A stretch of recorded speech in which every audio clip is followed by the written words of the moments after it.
बस ही फैक्टर मुद्दा लगातार गर्म होता जा रहा है, आए दिन कुछ ना कुछ दिक्कतें सामने आ रही हैं। इसको लेकर सीएम साहब से मिले हैं, राव साहब से मिले, तो क्या कुछ कहना है इसको लेकर आपका, और क्या आपकी बात हुई है? नायब सिंह सैनी जी का भी बहुत बहुत धन्यवाद करते हैं और राव इंद्रजीत जी का भी बहुत बहुत धन्यवाद करना चाहते हैं कि दोनों की सहायता से ही, दोनों के एक हमारी इतनी अच्छी उन्होंने सहायता की है कि जिससे कि दोबारा डीसी साहब ने कमेटी गठित की है। और जो यहाँ पे गैस लीकेज हुई थी जिससे कि 7-8 लोग यहाँ पे हताहत हुए थे, और जो सिविल हॉस्पिटल में जो रिपोर्ट आई है हमारी, और उसके खिलाफ एक FIR भी हुई है कंपनी के मालिक के खिलाफ, तो कार्रवाई कहीं ना कहीं चली हुई है। और हमें पूरा पूरा विश्वास है कि दोनों नेताओं के, सीएम साहब के और राव इंद्रजीत जी के सहयोग से हमें पूरा विश्वास है कि ये कंपनी यहाँ से उद्योग क्षेत्र में शायद शिफ्ट हो जाएगी। लगातार डी साहब ने भी आदेश दे दिए कि 5 दिन का टाइम उन्होंने मांगा है, तो क्या कुछ कहना है इसको लेकर? हाँ, हमारी डीसी साहब से यही रिक्वेस्ट है कि न्यायपूर्ण एक फैसला लिया जाए, जो कि रिहास में इस तरीके की खतरनाक कंपनी नहीं होनी चाहिए, जो कि 8 महीने से अभी कोई बड़े स्केल पे की जा रही है, अवैध निर्माण किया गया है, और इससे हम लोगों की जान खतरे में है, जिसमें हमारे कितने सारे मकान हैं गांव के। 600 साल पुराना हमारा गांव है, और उसके सामने ही एक गवर्नमेंट प्राइमरी स्कूल है जिसमें 4-5 साल से लेके और 11-12 साल तक के बच्चे पढ़ रहे हैं। तो अगर ये दुर्घटना दिन के समय होती तो ये देखते कि कितने लोगों को, कितने बच्चे और हताहत होते, और इसमें किसी की मौत भी हो सकती थी। मैम, लगातार आप भी काम कर रहे हैं, लगातार गांव में हैं, तो क्या कुछ समस्या दिन पर दिन बढ़ रही है? समस्या यही है भैया कि इतनी तो आवाज़ें ही यहाँ पे, इतना आवागमन लोगों का रहता है, किसी किसी प्रकार से बोलते हैं, गंदे गंदे तरीके से बोलते हैं, थूकते हैं आते जानते, तो हम तो परेशान इन चीज़ों से हैं ही। जो पीछे हादसा, गैस लीकेज हादसा हुआ था, हाँ, तो क्या कुछ कहना उसको लेकर? उसके लिए कहना यही है भी, अब तो ये पीछे हो गया, अगर किसी दिन आगे हो गया तो यहाँ हम तो सुत्ते के सुत्ते रह जाएंगे। नहीं पता है इस चीज़ का कोई कि किस टाइम हो जाएगी, और फिर शोर इतना।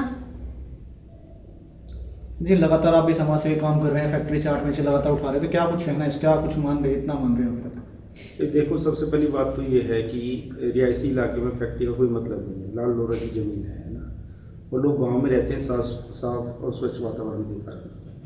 और आप देखो कि आके जो भी ये सभी ऑटो पार्ट्स जो बनते हैं, इसमें निकल वगैरह का भी काम रहता है, तो इसमें प्रदूषण बहुत ज़्यादा है, और हर तरह का प्रदूषण है। यहाँ से पानी भी अगर नीचे जाएगा ना, सिर्फ रेत से जाएगा, तो पानी भी प्रदूषित होगा। हवा में तो है ही गैस वगैरह और केमिकल्स की बहुत ज़्यादा बदबू है। और 23 तारीख को तो इतना बड़ा हादसा भी हो गया कि काफ़ी लोगों को मतलब इमीडिएट हॉस्पिटलाइज कराना पड़ा, है ना। वो रिपोर्ट्स भी आई हैं, सब अखबारों में सब में आया है। और वायु का तो रहता ही है ना, शोर सबसे ज़्यादा है। अच्छा, दिन में तो शोर फिर भी कम है, लेकिन रात में जब ये लोहा कटता है और उतरता है, क्योंकि ये आम तो उतरता नहीं, वजन ज़्यादा है, तो टैंक वो आते हैं, इनके लिए क्रेन वगैरह आती हैं, रोड जाम रहता है, लोग इतने ज़्यादा हैं, उनका आना जाना है, क्या कंट्रोल है, क्या प्रशासन का वो है, 200 लोग तो है ना, कम से कम इतने लोग काम करते हैं। तो जो व्यवस्था होनी चाहिए एक्चुअल में ना, जो फैक्ट्री नहीं होनी चाहिए रिहायशी में तो नहीं होनी चाहिए, और औद्योगिक क्षेत्र में जानी चाहिए फैक्ट्री, है ना, ताकि जो भी लोग जहाँ पे रह रहे हैं उनको दिक्कत परेशानी ना हो।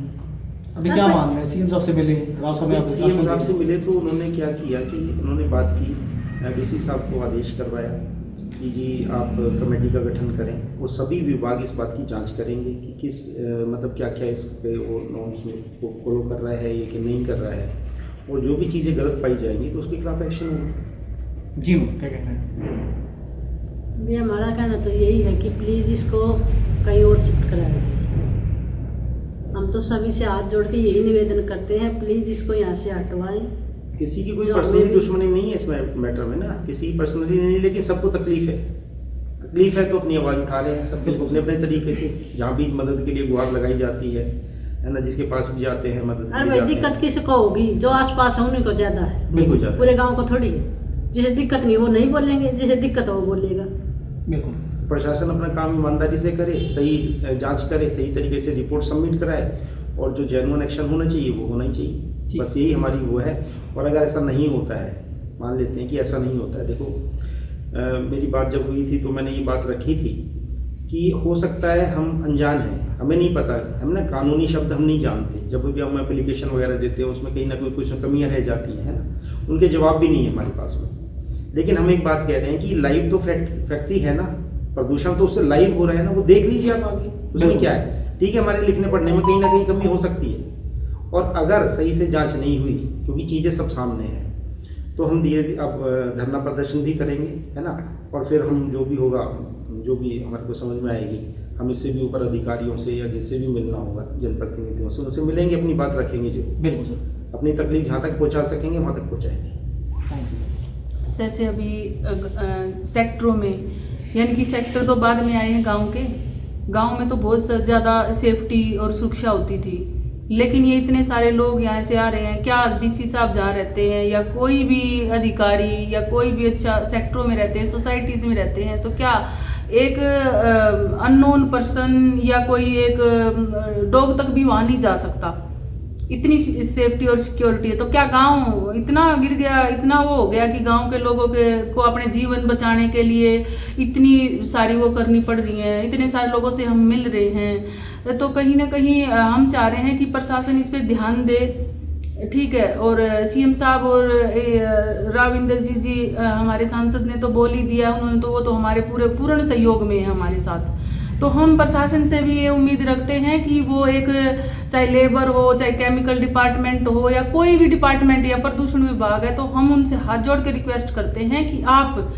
इसका निष्पक्ष रूप से हमारा सहयोग करें और रिहाज से इस कंपनी को यहाँ शिफ्ट करा दिया जाए। कुछ लोग ये अफवाह बना रहे हैं कि भाई हमारा कुछ पर्सनल बाकी लेटेस्ट खबर जानने के लिए चैनल को सब्सक्राइब और बेल आइकन को प्रेस करना ना भूलें। देखा नहीं या उसने हमारा कुछ नहीं चुराया, हमने उसका कुछ नहीं चुराया, ये खाली एक जीवन की एक लड़ाई है।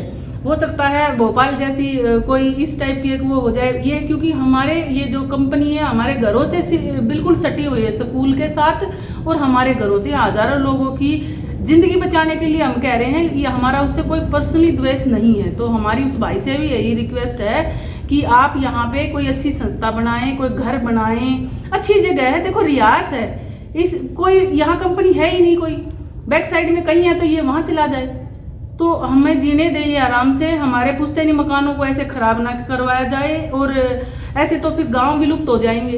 अगर कंपनियां आ जाएंगी गांव में तो गांव तो खत्म हो जाएंगे, गांव का नामो निशान मिट जाएगा। आज हमें कहा जा रहा है कि आप बेच के चले जाओ, ठीक है, तो वो चीज़ सही नहीं है। तो ये पढ़े लिखे हैं, ये समझें और इसको दुर्भावना या दुर्विचार ना बना के, और इस भाई से यही हमारी वो है कि भाई ये भी यहाँ से ला जाए, प्रशासन इसको समझाए कि आप यहाँ से शिफ्ट हो जाएं उद्योग क्षेत्र में।